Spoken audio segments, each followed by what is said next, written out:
This is a van filled with thorium advocates, Kirk Sorensen, Kirk Dorius, Baroness Bryony Worthington, and myself. Who wants to tell us what it is we're doing here? We're on our way to Oak Ridge National Labs right now to tour the facility, particularly the molten salt reactor experiment, HYFER, and SNS. Along the way, we pass by many sources of electricity. All the ash that builds up from the burning of coal, they put it in a big pile. It's called a tailings pile. Well, no break this week for crews in Tennessee trying to clean up that mess of potentially toxic sludge that oozed across hundreds of acres of land just west of Knoxville. Crews are using heavy equipment to clear away sludge that inundated a neighborhood near Harriman, Tennessee. 5.4 million cubic yards. Coal ash residue that comes from burning coal to create electricity at the power plant that is run by the Tennessee Valley Authority. That ash is now entered into the neighborhood, entered into the land, and most importantly, into two rivers here in the Tennessee River watershed. In that ash are heavy metals like lead, mercury, cadmium, and arsenic. You can see the ash. See, they're still digging it. Oh, man, look at that. 4 years later, still working on it. What did it spill from? It absorbs a lot of moisture, Gordon. When we had that big rainstorm, it actually took on a lot of water and held it to where the piles just collapsed and flowed downhill. You're saying an ash pile washed down. I don't see an ash pile big enough where something... Well, that's because it's already washed down. It used to be a mountain, and now it's just a big wash. Pretty much every coal plant has a huge ash tailings pile. This is not unique. They've all got them. This is the waste of coal. We're at TVA's Bull Run steam plant. This is a coal-fired power plant. This is what provides the power to the city of Oak Ridge and also to Oak Ridge National Labs. So I've often found it ironic that one of the nation's premier nuclear labs and one of the ones that had the very first nuclear reactors has never been powered by a nuclear reactor. It's always been powered by coal, and particularly this. I did some analysis of UK coal stations, and this one probably emits more, but it's about a ton of CO2 every 5 seconds. That was for me when I started working on climate change. The biggest thing I could see was that the biggest contributing element of climate change was coal use for electricity. Exactly. The single biggest contributor. I'm a little bit of a data geek, I'm afraid. I like spreadsheets and numbers, and I feel safe knowing the numbers tell you something, and you can rely on them, hopefully. So I looked at what was going on in the UK's emissions history. We were really at the mercy of global commodity prices. If coal was particularly cheap and gas was very expensive, you'd see these sudden spikes in emissions when everyone switched back to coal. Even if you convince 1 billion people to reduce their emissions, what it does is reduce the demand for the fuel, lowers its price, and somebody else will burn it. So as long as fossil fuels are the cheapest energy, then we're going to keep burning them. 4 of the world's top environmentalists have written an open letter calling for more nuclear power. They say it's the only way to reverse climate change, that there's no credible path to climate stabilization that doesn't include nuclear. Instead of putting our technological prowess into building advanced nuclear power plants, we're putting it into finding more and more fossil fuels, and we keep finding more of it, and the price keeps going down. You and I are religious fanatics, or have been, about anti-nuclear. Nuclear is bad, fear of nuclear war, and we are the ones who should lead the discussion, because we come from that position. We don't take this lightly. I'm not supportive of solar wind. I agree with you. We should try everything and anything, but still, we all know that there isn't 4 hours of sun here in Michigan every day, and so on those days there's no sun. How am I warming up my pizza? I had never discussed nuclear power with my colleagues or my student peer group, except in anything other than fairly disparaging terms about why it wasn't required. Went to anti-nuclear rallies throughout our childhoods. We're anti-nuclear until a few years ago, and then something happened, which is that we were forced to actually understand the low-carbon technological options we have. And the harder we looked at it, the more that we discovered that the alternatives to fossil fuels are very expensive. In the suite of options that I was looking at, being renewable energies, energy efficiencies, and carbon offsetting, without some extra major additional force to come in and help the effort, These solutions were not going to so much as touch the sides of meeting this problem. I needed to come back and look at an option that I hadn't permitted myself to see up to that point. He has opposed nuclear power in the past. George Monbiot says he now supports nuclear power. We're talking about renewables replacing fossil fuel electricity production, replacing liquid transport fuel, and replacing heating fuels, gas and oil, in people's homes. That's certainly what we're calling for right across Europe as an environmental movement. If they're also to replace nuclear power and planned nuclear power, well, you know, that makes it a very tall order, and it makes our task a lot tougher. And I think our priority has got to be to kick fossil fuels out of the picture, and only then do we start to look at whether renewables can also remove the need for nuclear power. I used to be against nuclear power, kind of in a knee-jerk mode.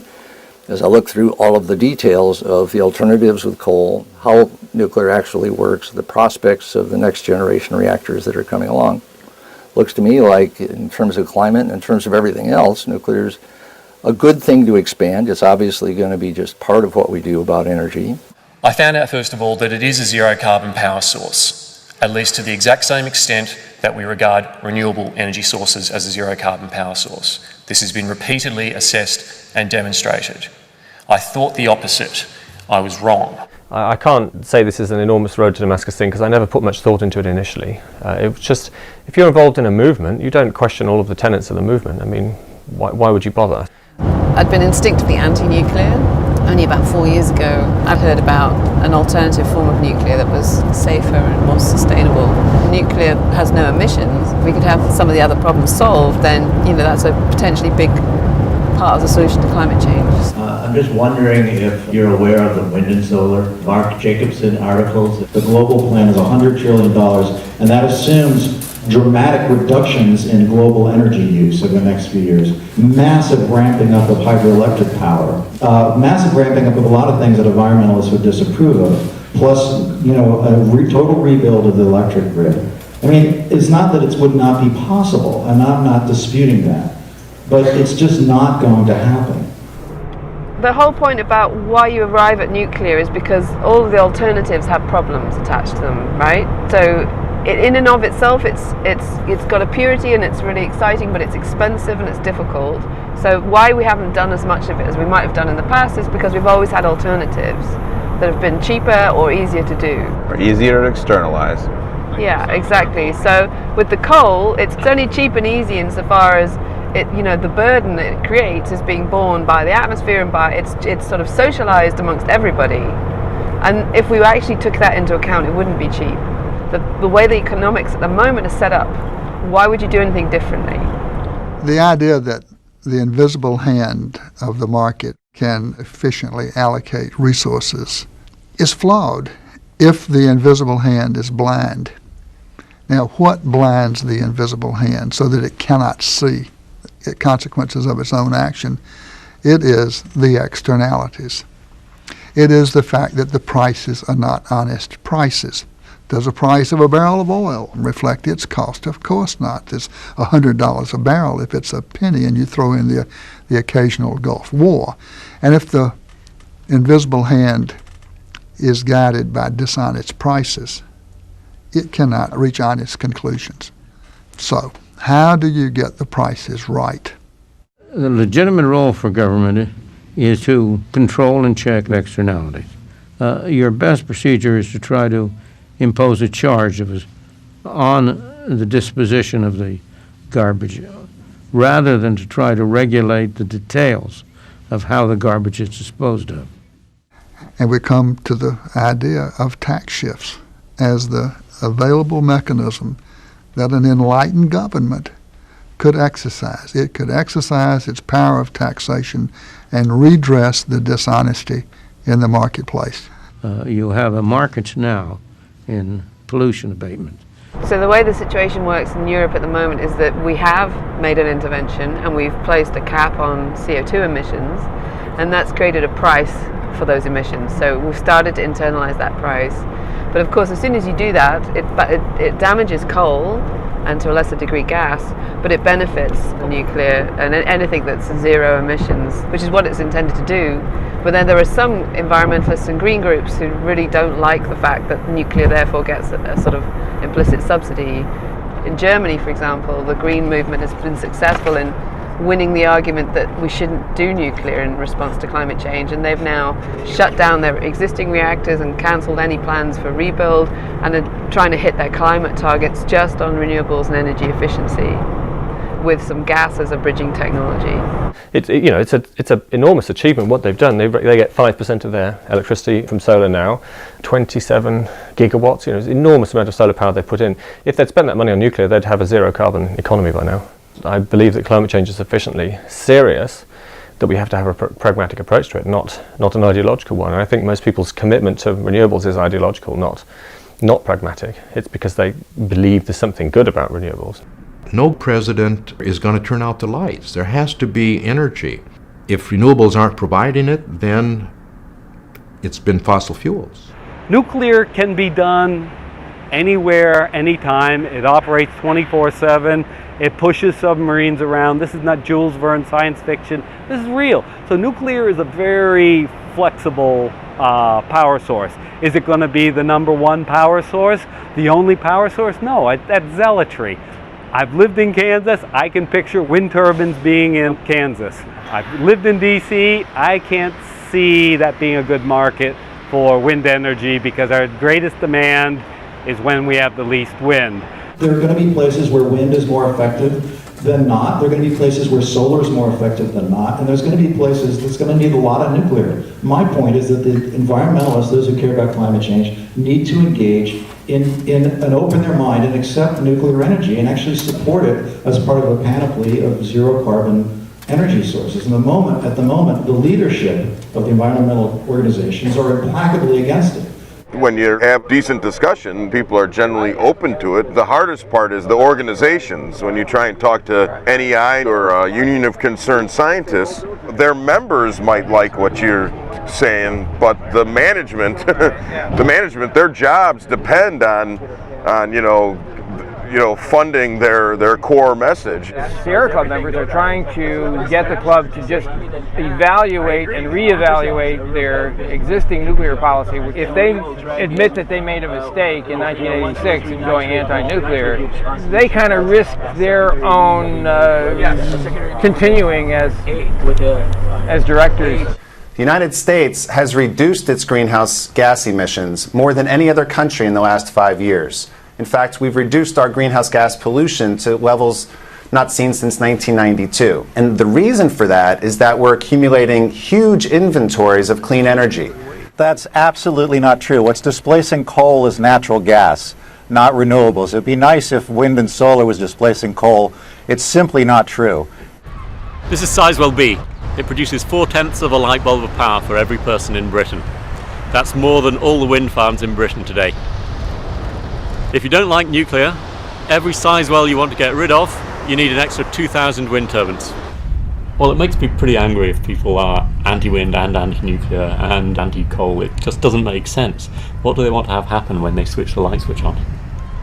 Britain's got impressive wave and tidal resources, but if you covered the entire coastline of Britain with wave machines, you would only get 4 light bulbs of power per person from wave power. At the moment, we get 90% of our energy from fossil fuels, and we've become used to that. Obviously, if we stop using fossil fuels, then everything else we do has to roughly increase tenfold to make up for the loss of the fossil fuels. So obviously, audacious things have to happen. We need to be talking about a tenfold increase in nuclear, a tenfold increase in wind, a tenfold increase in everything that we do.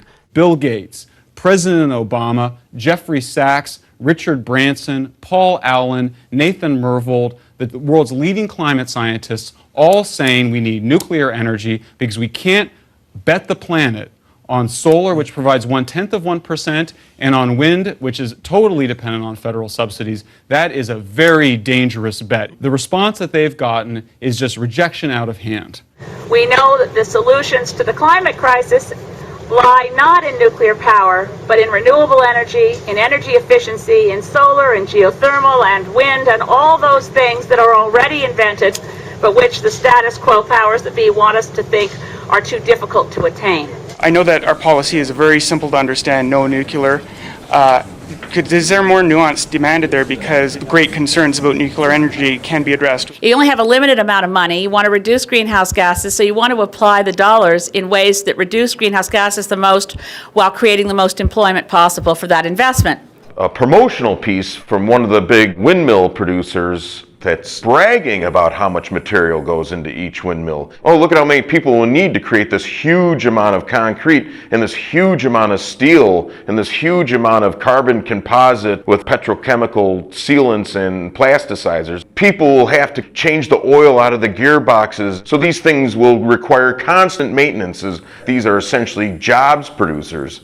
Some days you may be doing oil changes, you may be changing filters, and other days you may just be testing the bolts to make sure that none of them have shaken loose.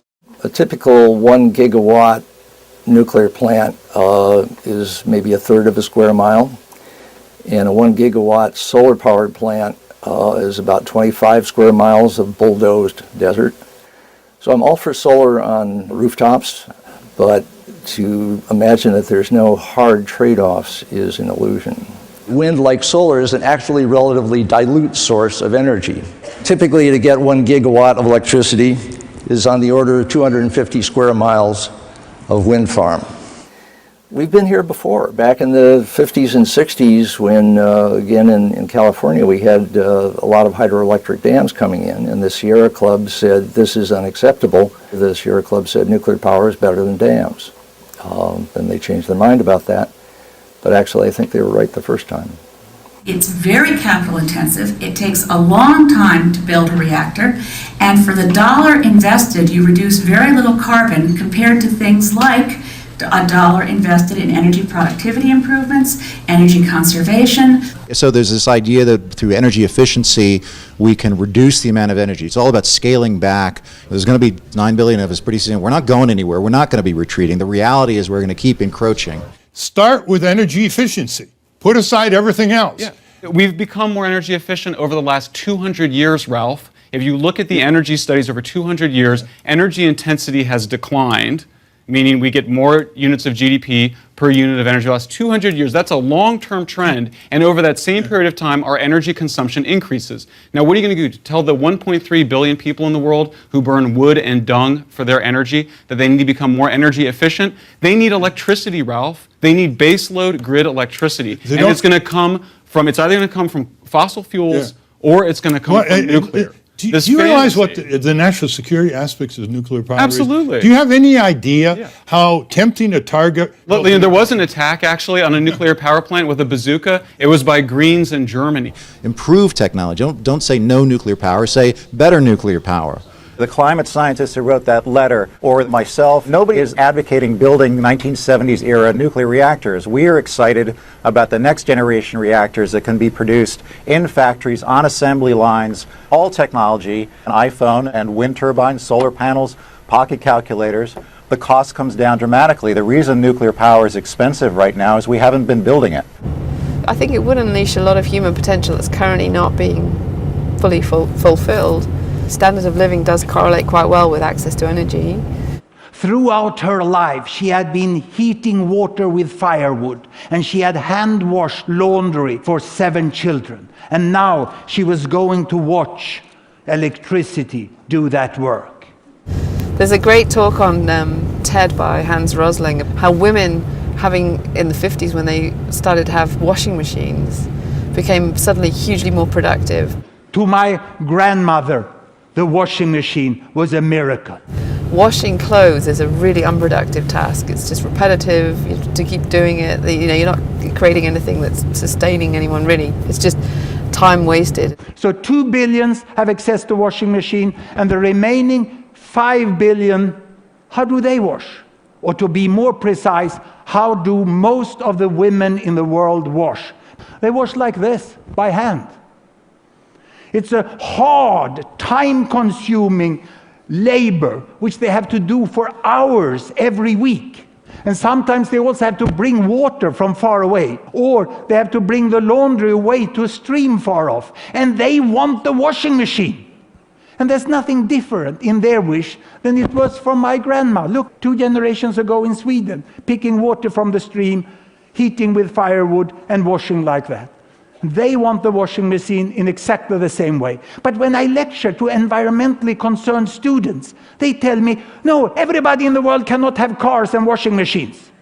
How many of you doesn't use a car? And some of them proudly raise their hand, and say, I don't use a car. And then I put the really tough question. How many of you hand wash your jeans and your bed sheet? And no one raised their hand. As soon as you could get a machine to do that for you, that time became time for the family. And he said that was when he sat down with his mum and started to learn to read with her. And that would happen, multiplied over. All these women suddenly have much more capacity for being more nurturing or being more productive. And it's a great empowerer to have energy and have machines do things for us that are just routine, rote tasks. Huge fractions of the developing world, women spend all day looking for sources of water. And when they get to the water, it is typically filthy and parasites, disease, etc. I mean, if you could have clean water, disease and parasite-free water to homes, you would liberate an enormous amount of time. And you'd increase the health of the people. There's a lot of things we just throw away because the energy to reuse them is more expensive than virgin material. Dig it out of the ground, you turn it into something, you use it, you smash it, and then you throw it back in a pit in the ground. Ultimately, it just means you leave one big hole in the ground over here and then start filling up another hole over there. And is that sustainable? Perhaps there's more of a closed loop system that could be employed. And that's the dream, but that does require energy. That was one of the things that always attracted me about the notion of exploring space, was that you had to implement that simply to survive. If you were going to live on the moon or Mars, there was no pit over here and pit over there. You better figure out how to make it all stay. Every atom of nitrogen or oxygen or hydrogen became precious to you. And when I would tell people, why were we doing NASA? That was the most effective thing, was the whole idea of recycling and what we would learn from exploring space. What prevents us from doing that right now on Earth? I mean, why do we have to go to space to learn how to be really, really good recyclers? Why can't we just decide to recycle? Why, and more importantly, why don't we recycle like that on Earth? And really quickly, I realized it was energy. Energy has to be really, really cheap, or the penalty has to be really, really bad. Now in space, the penalty was really, really bad. If you didn't recycle, you ran out of air and water. But on the ground, to go achieve that dream of a closed loop, you need to have really, really cheap energy.